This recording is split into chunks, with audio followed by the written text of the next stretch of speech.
Magandang araw po. Ako po si Alexis Gabriel Amonio.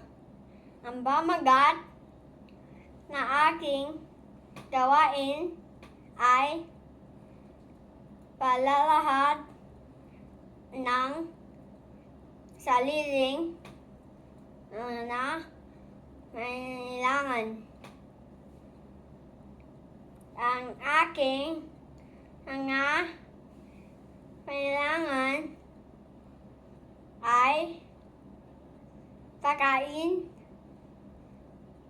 malinis sa tubig, gamit, tirahan, edukasyon,